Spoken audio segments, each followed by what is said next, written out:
오늘 우리에게 주시는 하나님의 말씀 봉독해 올립니다. 베드로전서 3장 7절 한 절 말씀입니다.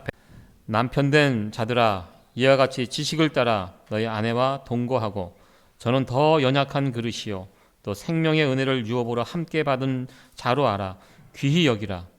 이는 너희 기도가 막히지 아니하게 하려 함이라. 아멘. 방금 읽어드린 본문의 말씀을 가지고 남편된 자들에게 주는 권면이라는 말씀으로 하나님 말씀 전하도록 하겠습니다. 지난주부터 가정의 달 맞이해서 지난주에는 아내에게 주는 권면, 오늘은 남편에게 주는 권면의 말씀 함께 살펴보도록 하겠습니다. 미국 뉴저지에 살고 있는 56세 남성에 관한 이야기입니다. 남자분이 부인의 명을 받들어 장을 보러 나가게 됩니다.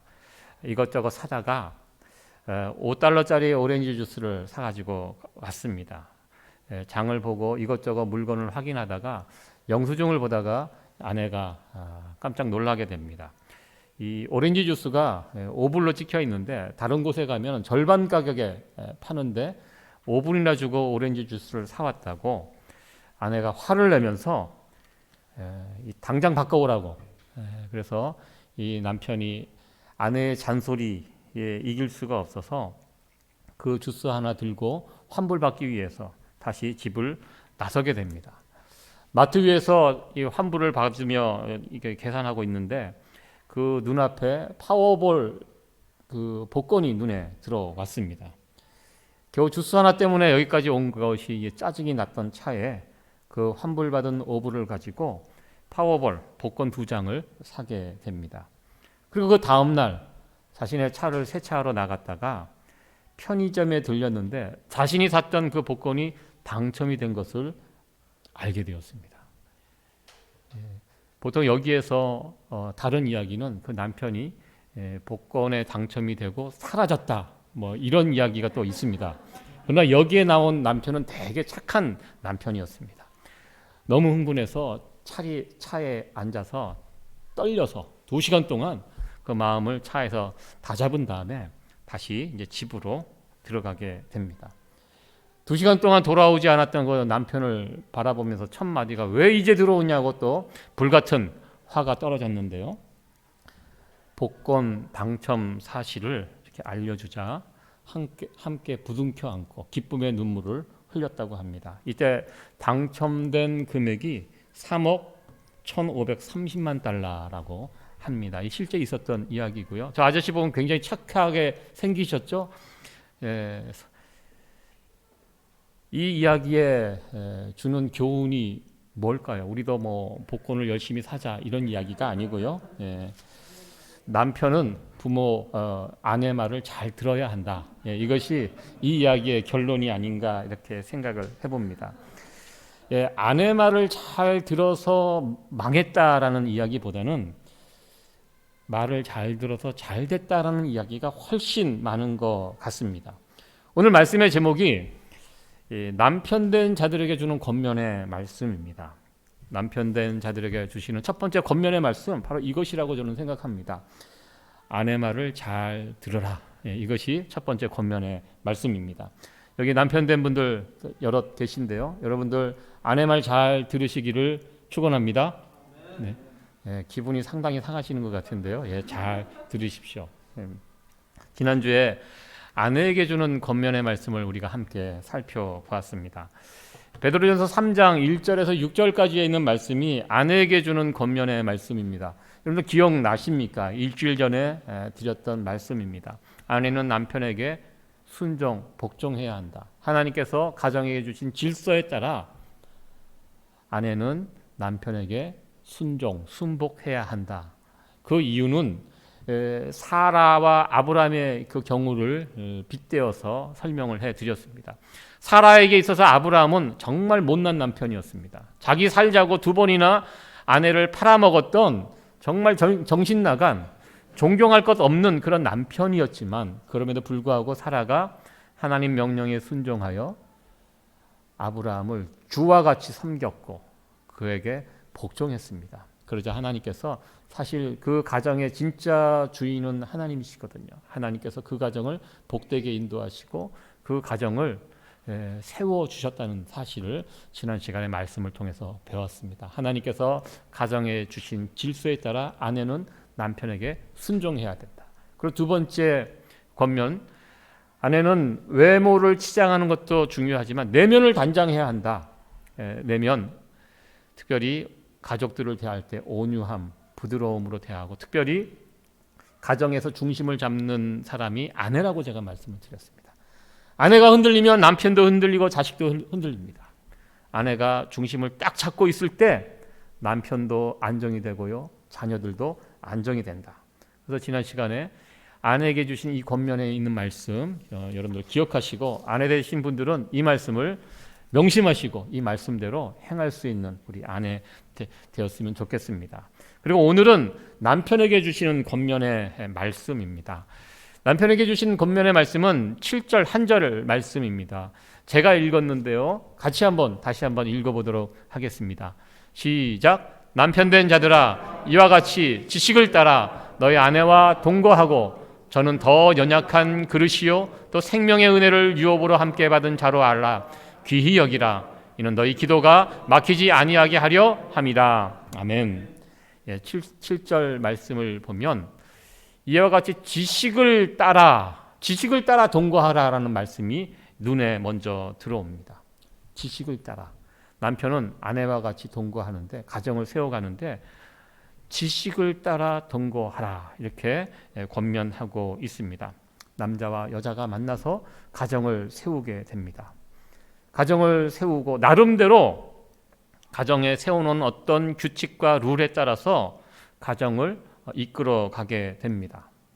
아마 여러분들도 다 그러한 가정을 거치셨을 것입니다. 저도 남편과 아내, 남자와 여자가 만나서 처음 가정을 꾸리고 우리 가정을 어떻게 하면 행복한 가정으로, 하나님께서 기뻐하시는 가정으로 세워갈까 이렇게 고민하면서 나름대로 규칙을 정해놓고 그 규칙대로 이렇게 지내왔던 것을 기억해 봅니다. 뭐 특별히 서류로 이렇게 서로 만들어 갖고 서로 사인하고 이렇게 뭐 보관하지 않고요. 나름대로 우리 가정이 이런 가정이 되었으면 좋겠다. 남편과 아내가 이렇게 역할을 했으면 좋겠다. 나름대로 소원을 가지고 저도 이제 지키는 것이 있습니다. 지금까지 결혼하고 나서 저희 가정에서 지키는 것이 있는데요. 첫 번째 제가 지키는 룰은 아내를 때리지 않는다입니다. 제가 뭐 이렇게 폭력적인 사람은 아닙니다. 그러니까 제가 결혼하기 위해서 이 처가에 가서 장인어른과 이야기 나누는 도중에 장인이 저희를 허락하셨는데, 결혼을 허락하실 때 제가 사람 때리게는 생기지 않았다 이렇게 생각하셔서 허락한 이유 중에 그 중에 하나였습니다. 그래서 제가 그 말씀을 늘 기억하고 아내를 때리지 않는다 이 말씀을 명심하고 살고 있습니다.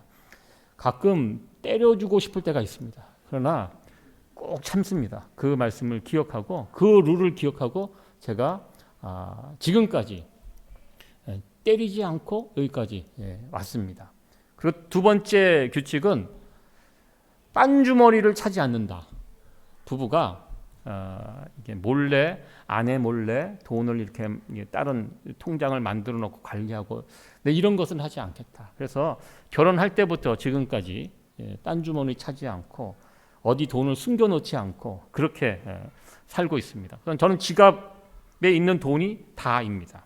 그 지갑도 언제든지 제 아내가 손을 댈 수 있도록 다 이렇게 놓아둡니다. 그래서 제 아내는 알고 있습니다. 제가 한결같이 돈이 없다는 사실을 우리 아내는 잘 알고 있고요. 그것도 가끔 저에게 딴주머니 좀 차라고 오히려 이야기할 정도로 이 돈에 관해서는 굉장히 투명하게 저를 지내고 있습니다. 교회도 그렇고요. 국가도 마찬가지입니다. 법과 규칙들이 있습니다. 국가를 운영하기 위해서 제도가 있고 시스템이 있고 그 규율이 있습니다. 아마 여러분들 가정에도 나름대로 그 가정이 지키고 있는 어떤 룰들이 아마 있을 것입니다. 보통 그런 룰들, 그런 지식들이 어떻게 생겨나는가? 보통 어렸을 때 부모님과 함께 살면서 내가 보고 듣고 배운 것들이 내가 가정을 세웠을 때 그것이 그대로 또 적용이 되는 것을 보게 됩니다. 내 아버지의 모습, 내 어머니의 모습, 그 모습이 기억이 남아서요. 내가 아버지가 되고 내가 어머니가 되었을 때 내 가정 속에서 내가 보고 듣고 배운 대로 내 가정에서 또 그대로 행동하는 것을 우리는 보게 됩니다. 좋은 모습도 있고요. 또 좋지 못한 모습도 있습니다. 심지어 아버지가 엄마를 자꾸 때린 그런 가정에서 자란 자녀들은요. 나중에 그들이 가정을 세웠을 때 폭력적인 남편이 되는 가능성이 훨씬 높다고 합니다. 그리고 거짓말을 늘 잘하는 부모 밑에서 자란 자녀들이 그런 가정을 세우면 그 자녀들도 그런 거짓말 속이고 이런 것에 별로 죄의식을 느끼지 않고 쉽게 그런 것을 하게 된다고 합니다. 내 부모님과 함께 살면서 이렇게 내 몸에 익혀가는 것, 그것이 결국 나에게 지식이 되어서 내가 가정을 세웠을 때 그런 지식을 가지고 또 나의 가정을 이끌어가는 것을 보게 됩니다. 지식에 따라 동거하라. 이게 무슨 뜻입니까? 여기에 나와 있는 지식은요, 내가 경험한 지식, 그런 지식이 아니라는 것입니다. 오늘 본문 7절에 봐도 이와 같이 지식을 따라라고 표현이 되어 있습니다. 이와 같이는 예수님처럼, 지난주에도 말씀을 드렸죠. 이와 같이는 예수님처럼 가정에서 우리가 살아야 하는데요. 여기서 말하는 지식은요, 예수님을 믿고 난 이후에 중생한 자들이 갖게 되는 그 지식을 말합니다. 가정은 하나님께서 만드셨습니다. 하나님께서 세우신 가정의 원리들이 있다는 것입니다. 그 원리들을 성경 말씀을 통해서 우리에게 말씀을 해 주셨습니다. 이 지식에 따라서 세상의 지식이 아니라 내가 부모로부터 배운 그런 지식이 아니라 하나님께서 성경을 통해서 주신 그 지식을 가지고 아내와 동거하라, 가정을 세워가라, 이런 말씀입니다. 지금 남편들에게 이런 말씀을 하고 있는 것입니다. 아내들을 대할 때 지식을 가지고 대하는데 세상 지식이 아닌 하나님께서 가정에게 베풀어 주신 그 지식에 따라 살아갈 것을, 그렇게 가정을 세워갈 것을 권면하고 있습니다. 오늘 말씀 가운데 이 지식을 한 3가지 정도 우리에게 알려주고 있습니다. 우리가 남편 된 분들이 이 지식에 따라 아내를 대하고 가정을 세워가도록 이렇게 권면하고 있는데요. 첫 번째 우리에게 알려주시는 지식은, 첫 번째, 아내는 연약한 그릇이라는 것입니다. 아내는 연약한 그릇. 여러분들 이 말에 동의하지 않는 남편분들도 계실 것 같습니다. 목사님 무슨 말씀을 그렇게 하세요? 제 아내가 힘이 얼마나 센데, 나이 50 넘어가면서부터 점점 더 힘이 세져갖고, 여러분들 실제로 그런 경우가 있습니다. 요즘은 매 맞는 남편에 관한 이야기 의외로 많이 있습니다. 매 맞는 남편의 이야기도 저희들 듣고 있는데요. 사실 어떻게 보면 우리가 나이를 먹어가면서 남편도 연약하고요, 아내들도 연약합니다. 여기 보면 표현이 아내가 더 연약한 그릇이라고 표현합니다. 여기서 그릇이라는 것은 우리 몸을 뜻합니다. 육체를 말합니다. 사실 남자와 여자를 놓고 비교하면 육체적으로 보면 여자가 더 연약합니다. 여러분들 이 말에는 동의하시죠? 여러분들 늘 아내분들 하시는 이야기가 늘 아프다 아닙니까? 늘 아프십니다. 나이를 먹어가면 우리 육체가 남자보다 여자들이 더 약하고, 물론 여자들이 정신력은 강할 수 있습니다. 그러나 여기서 말하는 연약한 그릇이라는 표현은 연약한 육체를 가지고 있다라는 그런 뜻입니다. 육체가 연약합니다. 힘이 없습니다. 이 연약한 아내를 어떻게 대하라? 힘이 없기 때문에 무시하고 함부로 대하라가 아니라요, 연약하기 때문에 더 소중하게 함부로 대하지 말라. 이것이 성경이 우리에게 가르쳐 주시는 지식입니다. 여러분들 동물의 왕국 이런 것을 보면 제가 이 사진을 하나 준비해 봤는데요. 누굽니까? 사자입니다. 사자의 모습이 어떻게 지금 되어 있죠? 멋있는 사자가 아니에요. 숫사자. 힘이 셀 때는요, 저 숫사자 한 마리가 여러 암사자를 거느리면서 동물의 왕으로 군림을 합니다. 그런데 저 숫사자가 늙고 병들면 버림을 받습니다. 힘이 약해지면 버림을 받습니다. 그 무리에서 왕따가 됩니다. 그래서 혼자 저렇게 무리에서 떨어져서 돌아다니다가 결국 숫사자들은요, 어떻게 죽냐면 굶어 죽습니다. 사냥을 못하기 때문에. 그동안 힘쓸 때는 사냥을 해갖고 자기 새끼들 암사자 다 먹여 살렸는데요, 매정합니다. 힘 빠지고 저럴 때 젊은 사자들이 잡아갖고 병든 사자 이렇게 먹이고. 여러분, 동물의 세계는 그렇지 않습니다. 힘 빠지면 냉혹합니다. 저렇게 무리에서 떨어져 나와서 굶주리고, 그래서 결국 굶어서 죽는 그 운명이 숫사자의 운명입니다. 이것이 바로 동물의 세계이고요. 동물의 세계는 약육강식입니다. 힘센 자가 지배하고 힘 떨어지면 힘없으면 무시당하고 짓밟히고, 이것이 약육강식 동물의 세계입니다. 여러분들, 성경적인 가정이 어떤 가정입니까? 힘센 아버지가 연약한 아내, 자식들을 함부로 대하는 것이, 이거는 이게 동물의 왕국입니다. 실제로 동물의 왕국과 같은 가정들이 있습니다. 아버지가 힘이 세서 전통적인 가부장적인 그런 역할을 하면서 아내 무시하고 자식들 함부로 대하다가 그런 가정들이 나중에 비참해집니다. 제가 실제로 그런 가정들을 보았습니다. 자식들이 점점 커갑니다. 힘이 점점 세갑니다.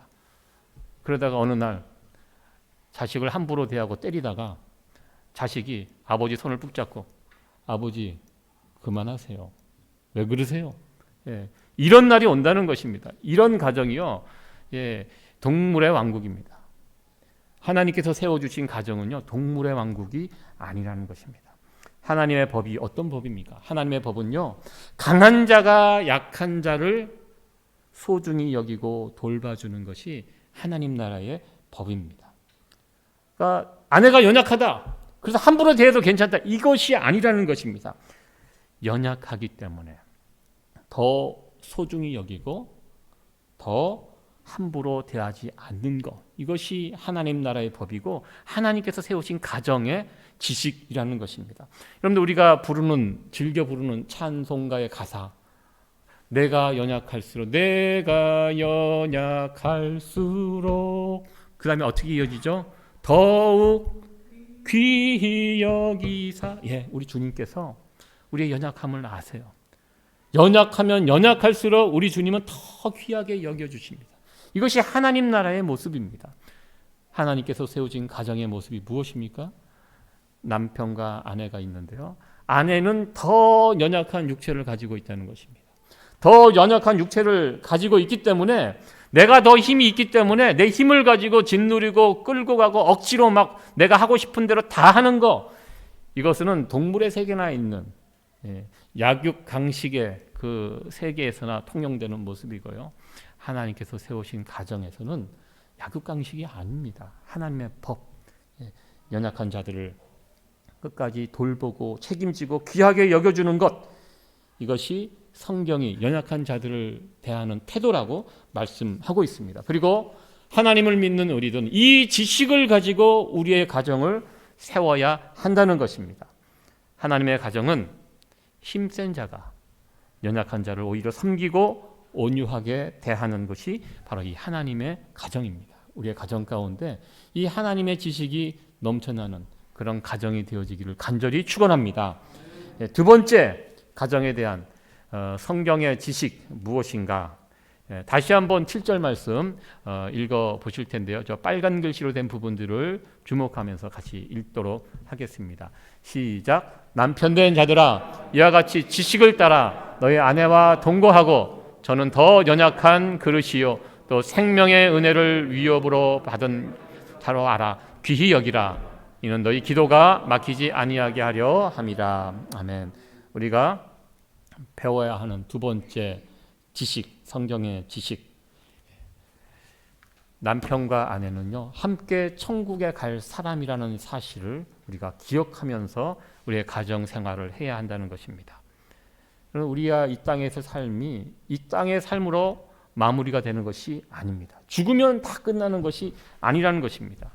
이 땅에서의 삶은 천국의 삶으로 다시 이어지게 됩니다. 우리의 모든 만남이, 이 땅에서 이루어지는 모든 만남이 그런 것 같아요. 만나고 끝나는 것이 아니라 이 만남이 천국, 왜냐하면 우리는 영원한 존재이기 때문에 우리는 영생, 하나님 안에서, 예수님 안에서 우리는 영원히 살아가는 그런 존재들입니다. 이 만남이요, 여기서 끝나는 것이 아니라 계속 이어집니다. 부부의 관계, 이 만남도 마찬가지예요. 계속 이어지게 됩니다. 가끔 그런 질문을 하죠. 당신 나중에 다시 태어나도 나랑 또 결혼할 거야? 이런 질문. 여러분들, 이 질문에 여러분들 뭐라고 대답하십니까? 그런 질문 자체를 안 하시는 것 같은데요. 여러분들은. 우리는 일단 이게 굉장히 성경적인 질문은 아닙니다. 다시 태어나지는 않습니다. 우리가 이 땅에 삶이 끝나고 천국의 삶이 다시 시작이 되는데요.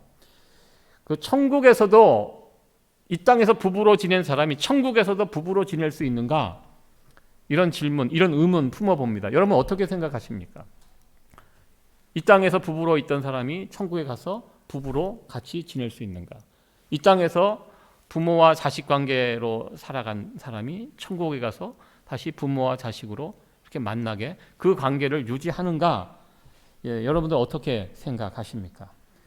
잘 모르겠습니다. 이 부분은 정확하게 성경이 어떻게 언급되어 있는지는 잘 모르지만 한 가지 우리가 힌트를 받을 수 있는 것은요. 마태복음 22장 30절에 예수님께서 이 말씀을 해주셨습니다. 부활 때에는 장가도 아니가고 시집도 아니가고 하늘에 있는 천사들과 같으니라. 이렇게 우리 주님께서 말씀을 해주셨는데요. 이 말씀에 의지해서 이렇게 생각을 해보면 천국에는 어떤 결혼 관계, 자녀 관계, 이런 우리가 이 땅에서 보는 가족 관계로 맺어지는 것이 아니라 새로운 차원의 영적인 어떤 관계, 이런 것이 천국에는 세워지는 것이 아닌가, 이렇게 어렴풋하게 생각을 해보게 됩니다. 오늘 이 주신 말씀, 이 부분의 말씀은요, 중요한 것은 하늘에 간직한 이 축복, 우리가 죽으면 천국을 가게 되는데요, 이것이 남편만 받는 것이 아니라, 아내만 받는 것이 아니라 부부가 함께 이것을 받아야 한다는 그런 말씀입니다. 그러니까 부부가 함께 예수 믿고 함께 천국에 가야지, 누구는 천국 갔는데 누구는 지옥 가고, 누구는 지옥 갔는데 누구는 천국 가고, 이런 부부가 되어서는 안 된다는 것입니다. 하늘의 그 귀한 유업을 부부가 함께 받을 수 있어야 한다. 생명의 은혜를 함께 나눌 수 있어야지 누구는 받고 누구는 안 받고, 이것은 정말 어떻게 보면 안타까운 상황 아니겠습니까? 지금 내 옆에 있는 아내가, 내 옆에 있는 남편이 천국에 함께 갈 사람이라는 사실을, 이 지식을 여러분들 가지고 있어야 한다는 것입니다. 이 땅에서 보고 끝나는 것이 아니라 저 세상에서도 계속 볼 사람입니다. 그러니까 어떻게 해야 합니까? 잘 해야 합니다. 이 땅에서는 막 대하다가 저 천국에서 잘 대할 수 있습니까? 그러면 안 된다는 것입니다. 계속 같이 볼 사람입니다. 그러니까 이 땅에서 잘하고, 그리고 저기에서도 잘할 수 있는, 이렇게 계속 잘하라는, 우리 만남이 계속 이어지는 만남이기 때문에 그것을 소중히 여기고 귀하게 대우하라, 이런 말씀으로 우리에게 권면하고 있습니다. 끝으로 이 부부가, 남편과 아내가 이 땅에서 정말 문제없이 잘 지낼 수 있는 그 방법을, 그 지식을 끝으로 우리에게 하나 알려주고 있습니다. 남편과 아내가 든든하게 좋은 관계로 세워줄 수 있는 방법은 함께 기도하는 것입니다. 함께 기도하는 것. 부부가 함께 기도하는 것입니다. 따로따로 기도하는 것이 아니라 함께 기도하는 것입니다. 저도 결혼하고 나서 초창기에는 함께 기도했는데요, 어느 때부터 함께 기도하지는 않습니다.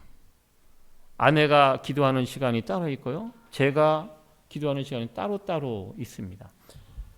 그리고 가급적 서로 방해하지 않으려고 합니다. 저희 집안 와보신 분은 아시겠지만 공간이 딱 정해져 넓지 않습니다. 이게 단층이고요, 어디 숨을 데도 없는 곳이기 때문에 그래서 저희 아내는 보통 아침 시간을 이용하는데 그 시간에 제가 나와서 얼쩡거리면 되게 싫어합니다.